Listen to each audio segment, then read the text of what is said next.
നമസ്കാരം. മലയാളി വാർത്ത ഇൻസൈഡിലേക്ക് സ്വാഗതം. ഗതാഗത വകുപ്പിനെ മെച്ചപ്പെടുത്താനായി കെ.ബി. ഗണേഷ് കുമാർ പലവിധ പദ്ധതികൾ ആസൂത്രണം ചെയ്തു. അതെല്ലാം തന്നെ വിജയം കണ്ടു എന്നുള്ളത് യാഥാർത്ഥ്യമാണ്. എന്നാൽ കേന്ദ്ര ഫണ്ട് ഉപയോഗിച്ചുകൊണ്ട് കിട്ടിയ ഒരു പദ്ധതിയിൽ അതിലുണ്ടായ ബസ്സുകൾ സ്മാർട്ട് സിറ്റി പദ്ധതിയുടെ അടിസ്ഥാനത്തിൽ നൽകിയതാണെങ്കിൽ അതെന്തിനാണ് മറ്റാവശ്യങ്ങൾക്കായി വിനിയോഗിച്ചത്? KSRTCക്ക് ലാഭമുണ്ടാക്കാൻ വേണ്ടി കോർപ്പറേഷൻ്റെ സ്വത്തുവകകൾ ദുരുപയോഗം ചെയ്തോ എന്ന ചോദ്യമാണ് ഉയരുന്നത്. എന്തായിരുന്നാലും മേയറായി വി രാജേഷ് ചുമതലയേറ്റ് തൊട്ടു പിന്നാലെ പണി കൊടുത്തത് മന്ത്രി കെ.ബി. ഗണേഷ് കുമാർ തന്നെയാണ്. അങ്ങനെ തിരുവനന്തപുരം കോർപ്പറേഷൻ്റെ കൂച്ചുവിലങ്ങാണ് ഈ ബസ്സിൽ മന്ത്രിക്ക് കിട്ടിയിരിക്കുന്നത്. കോർപ്പറേഷൻ KSRTCക്ക് വാങ്ങി നൽകിയ ഇലക്ട്രിക് ബസ്സുകളെ ചൊല്ലിയാണ് ചർച്ച കൊഴുക്കുന്നത്, വീണ്ടും വിവാദമായി മാറുന്നത്. നഗരസഭാ പരിധിയിൽ സർവീസ് നടത്തേണ്ട ബസ്സുകൾ നഗരത്തിന് പുറത്ത് സർവീസ് നടത്തുന്നതിനെതിരെയാണ് കോർപ്പറേഷൻ ഭരിക്കുന്ന BJP ഭരണസമിതി ശക്തമായി തന്നെ രംഗത്തെത്തിയിരിക്കുന്നത്. ഒരു തരത്തിലും അനുവദിക്കാൻ കഴിയുന്നതല്ല ഇപ്പോൾ നടത്തുന്നത്. നഗരത്തിൻ്റെ കൂടുതൽ ഗതാഗത സംവിധാനം എളുപ്പമാക്കാനും ജനങ്ങൾക്ക് ഉപകാരപ്രദമാകാനും വേണ്ടി നടത്തിയ ഈ പദ്ധതിയെ അട്ടിമറിക്കുകയാണ് ഗതാഗത വകുപ്പ് നടത്തിയിരിക്കുന്നതെന്നാണ് നിലവിലെ ആക്ഷേപം. നഗരത്തിലെ ഈ ബസ്സുകളെ തിരിച്ചുപിടിക്കാനുള്ള നടപടി സ്വീകരിക്കുമെന്ന് കഴിഞ്ഞ ദിവസം തന്നെ മേയർ വി രാജേഷും പറഞ്ഞിരുന്നു. കോർപ്പറേഷൻ 113 ബസ്സുകളാണ്, ഇലക്ട്രിക് ബസ്സുകളാണ് തിരുവനന്തപുരം നഗരത്ത് തന്നെ ഓടണമെന്ന നിർദ്ദേശവുമായി വാങ്ങി നൽകിയിട്ടുണ്ടായിരുന്നത്. സ്മാർട്ട് സിറ്റി പദ്ധതിയുടെ ഭാഗമായി തിരുവനന്തപുരം കോർപ്പറേഷനാണ് ഇത് കൈമാറിയത്. ഇനി തിരുവനന്തപുരം നഗരപരിധിക്കുള്ളിൽ മാത്രം ഇവ ഓടിയാൽ മതിയെന്നാണ് മേയറുടെ കൽപ്പന.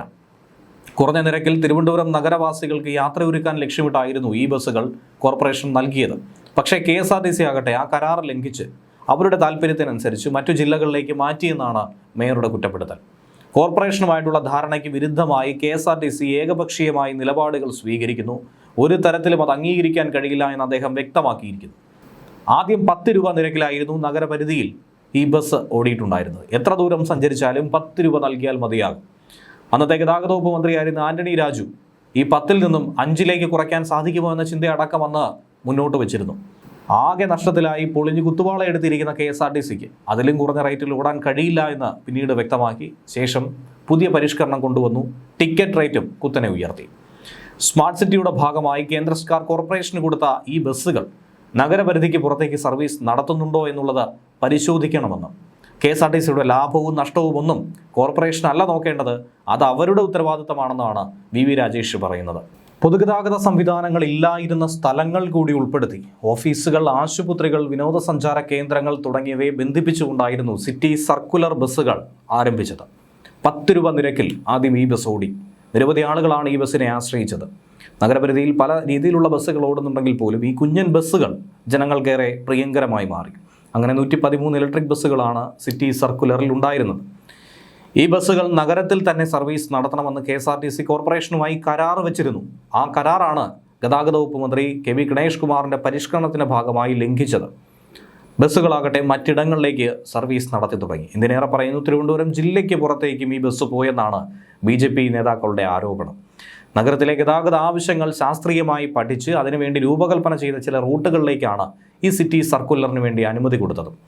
നഗരത്തിലെ ഗതാഗത ആവശ്യങ്ങൾ എന്തൊക്കെയെന്നുള്ളത് നിറവേറ്റുക എന്നതാണ് ഇതിൻ്റെ പ്രാഥമിക ദൗത്യം. പക്ഷേ ഇത് സിറ്റി വിട്ട് നെടുമങ്ങാട്, ആറ്റിങ്ങൽ എന്നീ ഭാഗങ്ങളിലേക്കൊക്കെ ഇപ്പോഴും സർവീസ് നടത്തുന്നുണ്ട്. തലസ്ഥാന നഗരത്തിലെ വീതി കുറഞ്ഞ പല ഇടറോഡുകൾ, അവിടേക്ക് ബസ് എത്തിച്ചേരുക എന്ന് പറയുന്നത് ഏറെ ബുദ്ധിമുട്ടാണ്. പക്ഷേ അങ്ങനെയുള്ള റോഡുകൾക്ക് അനുയോജ്യമായ രീതിയിലാണ് ഈ ചെറിയ കുഞ്ഞൻ ഈ ബസ്സുകളെ രൂപകൽപ്പന ചെയ്തത്. നഗരത്തിന് പുറത്തേക്ക് യാത്ര ചെയ്യാൻ തുടങ്ങിയതോടെ പലരും പേരും നിരക്കും ഒക്കെ തന്നെ മാറ്റി.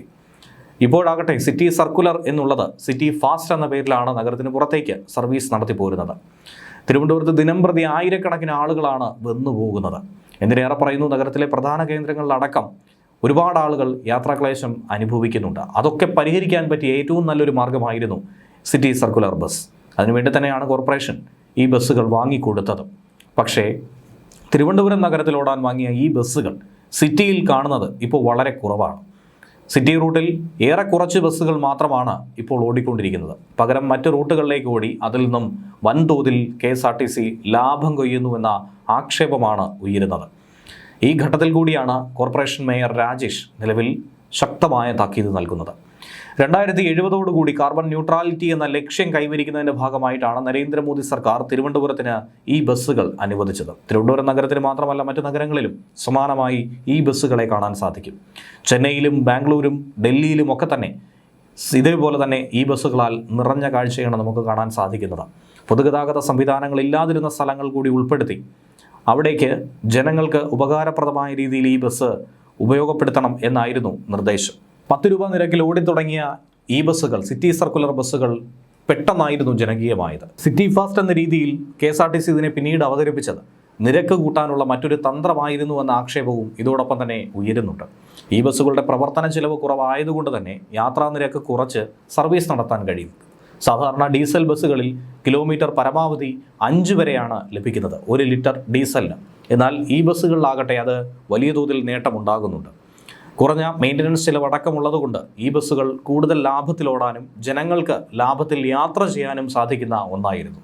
സ്വകാര്യ ബസ്സുകളെ സംരക്ഷിക്കാനാണ് സിറ്റി സർക്കുലർ ബസ്സുകളെന്ന ആശയം KSRTC തകർത്തത് എന്ന ആക്ഷേപവും ഇതോടൊപ്പം തന്നെ ശക്തമാകുന്നു. നഗരപരിധിയിലോടുന്ന സ്വകാര്യ ബസ്സുകൾക്ക് തുടക്കത്തിൽ തന്നെ ഈ ബസ്സുകളോട് വലിയ എതിർപ്പുണ്ടായിരുന്നു. അതുകൂടാതെ പലതരത്തിലുള്ള പ്രശ്നങ്ങൾ തുടക്കത്തിൽ അഭിമുഖീകരിച്ചിരുന്നു. എന്നാൽ ഇതിന് അനുകൂലമായ രീതിയിൽ ഗതാഗത വകുപ്പ് മന്ത്രി KV ഗണേഷ് കുമാർ നിലകൊള്ളുന്നു എന്നുള്ളതാണ് ഇപ്പോഴത്തെ ഈ സംശയം കൂടുതൽ ബലപ്പെടാനുള്ള കാരണം. തിരുവനന്തപുരം നഗരത്തിന് അനുവദിച്ച ബസ്സുകൾ ഇടുക്കി, കട്ടപ്പന തുടങ്ങിയ സ്ഥലങ്ങളിലാണെന്നുള്ള ആരോപണം അടക്കം നേരത്തെ ഉയർന്നു കേട്ടിരുന്നു. താനും മറ്റ് കൗൺസിൽമാരും ചേർന്ന് ഇടുക്കിയിലും കട്ടപ്പനയിലും നെയ്യാറ്റിൻകരയിലും പോയി ബസ് തടയുമെന്ന് വാർത്ത നൽകിയതിനെ തുടർന്ന് ചില ബസ്സുകൾ പിൻവലിക്കാൻ അധികൃതർ തയ്യാറായെന്നും ഇടക്കാലത്ത് കേട്ടിരുന്നു. എന്നാൽ ഇപ്പോഴും ആറ്റിങ്ങലിലും വെഞ്ഞാറമൂട്ടിലുമൊക്കെ ഈ ബസ്സുകൾ സർവീസ് നടത്തുന്നു എന്ന വിവരം ലഭിക്കുന്നു. നെടുമങ്ങാട്, നെയ്യാറ്റിൻകര, ആറ്റിങ്ങൽ തുടങ്ങിയ മേഖലകളിൽ നഗരത്തിലേക്ക് ആളുകളെ കൊണ്ടുവരാൻ വേണ്ടിയാണ് അവിടത്തേക്ക് ബസ്സുകൾ അയച്ചതെന്നാണ് ഉദ്യോഗസ്ഥർ അനൗദ്യോഗികമായി മറുപടി കൊടുത്തത്. എന്നാൽ നഗരത്തിൽ മാത്രം ഓടേണ്ട ബസ്സുകൾ അങ്ങനെ ദീർഘദൂരം സഞ്ചരിക്കേണ്ടതില്ല. നഗരത്തിലേക്ക് ആളുകൾക്ക് വരാൻ കൂടുതൽ സൗകര്യമൊരുക്കുന്നതിന് വേണ്ടിയാണോ ഇത്തരമൊരു ക്രമീകരണം എന്നുള്ളത് പരിശോധിക്കേണ്ടതാണ്. നഗരത്തിലേക്ക് എത്താനായി ഒട്ടനവധി ബസ് സർവീസുകളുണ്ട്. നഗരത്തിനകത്ത് സഞ്ചരിക്കുന്നതിലാണ് ഏറ്റവും വലിയ ബുദ്ധിമുട്ടുള്ളത്. തിരുവനന്തപുരം സിറ്റിയിലേക്കുള്ള മലിനീകരണം കുറയ്ക്കുക എന്ന പ്രധാനപ്പെട്ടൊരു നടപടിയുണ്ട്. അതിനുവേണ്ടി ഈ ബസ്സുകൾ ഒരുപാട് തന്നെയാണ് സംഭാവന നടത്തുന്നത്. നിലവിൽ നിയമ നടപടികൾ സ്വീകരിക്കുമെന്നും ഇപ്പോഴത്തെ ബസ്സുകളുടെ സാഹചര്യം പരിശോധിച്ച് ആവശ്യമെങ്കിൽ എല്ലാം തന്നെ തിരിച്ചു വിളിക്കുമെന്നാണ് VV രാജേഷ് മുന്നറിയിപ്പ് നൽകുന്നത്. റൂട്ട് മാറി ഓടുന്ന സിറ്റി ബസ്സുകൾ ഇല്ലാതായതോടെ ഈ ബസ്സുകളെ മാത്രം ആശ്രയിച്ചിരുന്ന പ്രായമായവരുടെയും കുട്ടികളുടെയും ഒക്കെ തന്നെ യാത്ര ഏറെ ബുദ്ധിമുട്ടിലായിട്ടുണ്ട്. വിദ്യാർത്ഥികളടക്കം നിരവധി ആളുകളായിരുന്നു ഈ ബസ്സിനെ ആശ്രയിച്ചിരുന്നത്.